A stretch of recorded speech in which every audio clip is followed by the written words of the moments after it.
Olá, tudo bem com vocês? Você que me acompanha aqui no YouTube, nessa situação específica, nessa playlist de 4 aulas que eu vou trazer para você para o concurso do INSS. E essa aula eu vou chamar de aula zero, porque na verdade essa é uma aula introdutória do que eu vou falar aqui em relação à ética no serviço público, direcionado para o concurso exclusivamente do INSS.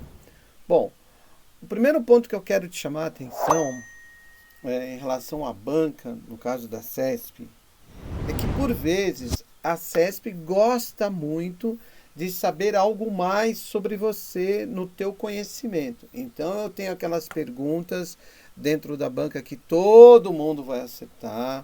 Depois eu tenho um grupo de perguntas que alguns irão acertar. Depois eu tenho outro grupo de perguntas que aqueles que estudaram um pouco mais com afinco vão acertar.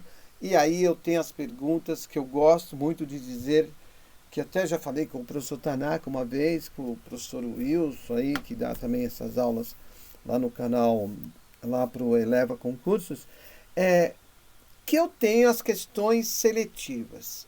Essas questões seletivas, às vezes, não importa o nível do concurso, se é nível médio ou nível superior. A banca joga para fazer uma seleção para você.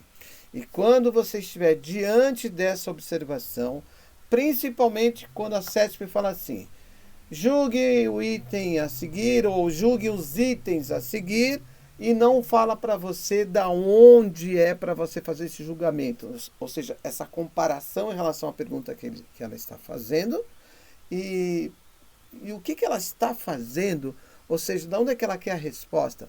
Lembre-se que, de acordo com o edital do INSS, Ética no Serviço Público traz para você dois decretos, o decreto 1171 e o decreto 6029.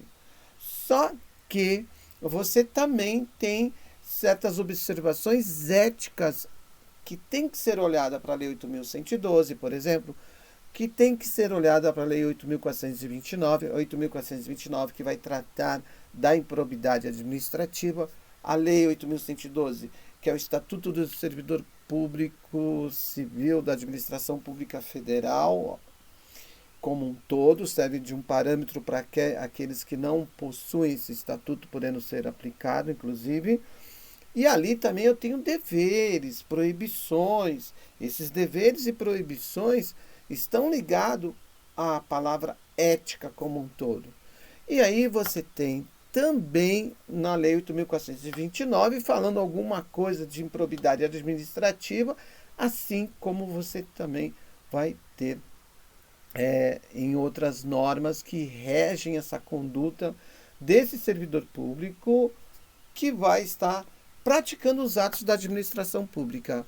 Haja vista que, apesar de muitas autoridades públicas, muitos agentes políticos acabarem confundindo a sua vontade com a vontade da administração, você tem que lembrar que a vontade da administração é a vontade da lei, meu caro. É a vontade da lei. E aí eu vou te chamar a atenção nessa situação que eu estou colocando para você em relação à ética no serviço público. Significa dizer que a administração pública veio e regrou algumas condutas que ela acabou dizendo condutas éticas no Código de Ética Profissional do Servidor Público da Administração Pública Federal. É lógico que você vai ter que lembrar que a ética são aqueles princípios e valores que eu trago comigo desde o meu nascimento e que são princípios e valores que deveriam ter uma característica universal, ou seja, vale em qualquer lugar do mundo, é imutável, não deveria mudar e é absoluta. É lógico que essa situação ética também vai levar ao seu comportamento que você vai ter dentro de um grupo, dentro de uma sociedade. E aí nós vamos estar falando de comportamentos. E quando eu falo desses comportamentos éticos, eu estou falando de moral. Enquanto a ética vai estudar esses princípios, esses valores que regem essa conduta, o próprio estudo da conduta na prática desses atos será dito como moral. Então, por exemplo, você vai numa lotérica e você tem uma caneta amarrada num barbante. Ora, e por que que eu tenho essa caneta amarrada num barbante? Porque o comportamento de alguns indivíduos nesse grupo social tende a furtar, a levar essa caneta. Significa então que esses princípios e valores que regram essa conduta para que isso não aconteça ainda não atingiu toda a sociedade. Então é aí que está a força da ética. Você vai ver muitos políticos falando em ética, mas eles não sabem o que é ética. Na verdade, quando muito eles estão falando de moral. E isso acaba sendo pontos importantes que nós deveríamos sempre estar aprendendo e estudando, até porque a gente consegue construir uma sociedade. Vou usar uma palavra que você está acostumado a ouvir, mas a definição dela é meio complicada. Justa. Porque se te perguntarem o que é uma sociedade justa, geralmente a gente começa a colocar o ponto de vista nosso. Então, esses argumentos que vêm lá de Schopenhauer, na arte da razão, é que vai disciplinar essa conduta de comportamento, que é moral, e esses princípios e valores que regem essa conduta, que é a ética. E aí vem o Estado, a administração pública como um todo, e como a administração pública ela só pode praticar os atos que estão expressos em lei, ela vai fazer justamente essa lei, que eu vou chamar de decreto 1171 e decreto 6029, lembrando a você que tem outras normas, que vai disciplinar como esse indivíduo deve levar à frente o seu comportamento.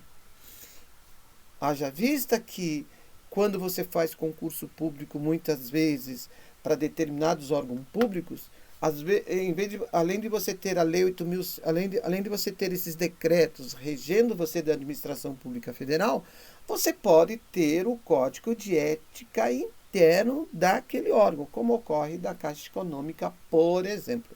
É um exemplo que eu peguei.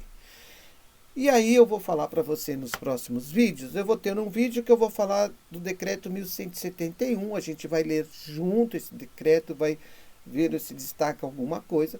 E depois nós vamos ter um outro vídeo falando do decreto 6029.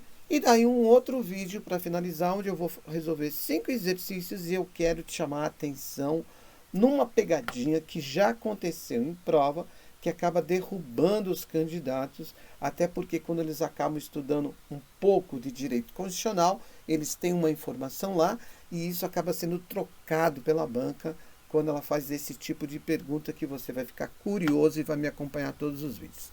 Então, esse aqui é a aula 0 que eu chamei para você, para te chamar a atenção nesse processo.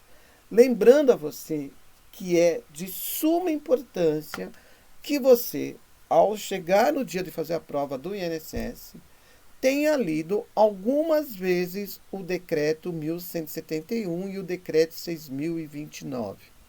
Lembre-se que as perguntas terão uma abrangência geral, mas é de suma importância que você faça essa leitura do decreto 1171 e do decreto 6029. Não dá para chegar numa prova e falar como muitos alunos em aulas presenciais que eu já ouvi. Ética é tranquilo, nem vou estudar porque só tem uma questão ou duas. Já vi muitos candidatos chorarem porque foram reprovados em uma ou duas questões. E justamente você não pode ignorar isso. Você tem que dar o peso igual para todas.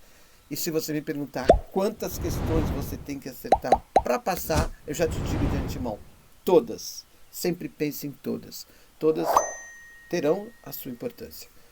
E aqui, olhando nos meus olhos, quero que você chegue na prova com esse material lido. Decreto 1171, Decreto 6029, deveres e proibições da Lei 8.112 e improbidade administrativa e seus atos da Lei 8.429. Ambas no seu edital de direito administrativo. Tá bom? Então, um abraço, até nosso próximo vídeo. Tchau, tchau.